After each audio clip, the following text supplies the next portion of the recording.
going to seed the world with certain key people, and they'll get enough on board that the paradigm will change, so that people who are not committed will be doing the right thing instead of doing the wrong thing. Why is it that you guys, do you find it a need to do this, or what? What's up with that? I mean, you know, really, is it just a spiritual awakening? Why am I, you know, feeling like a calling to commit myself to service? It seemed kind of insane, you know? When I told my parents, they said, this is worse than when you decided you wanted to go to beauty school. They were like, where is this coming from? You know, so.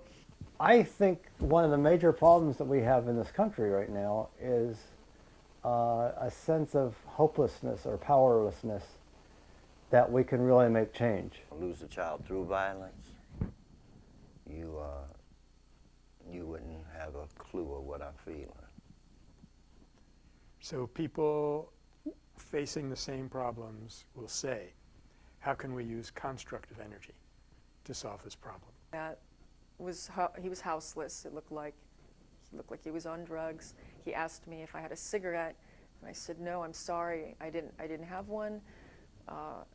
And we started talking. You have to get them to see that they're in a safe place and that you do not despise them. And he said to me, do you want to get high?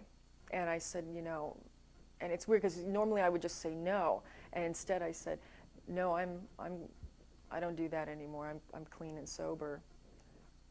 And he stopped, and everything shifted. The whole moment just, you could literally, it was like you could feel it, and he just looked at me and he said, this is killing me.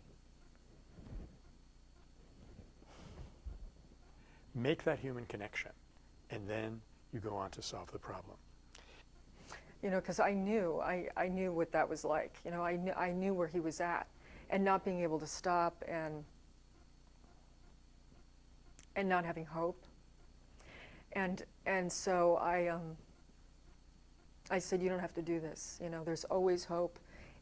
Part of the reason I think to share this story is important is for people to hear the stories of others that, even with a few people, can make some change. That keeps me involved, because I was always trying to find something else going on here. Let me figure it out, but there isn't. Just a genuine love for humanity and for just being just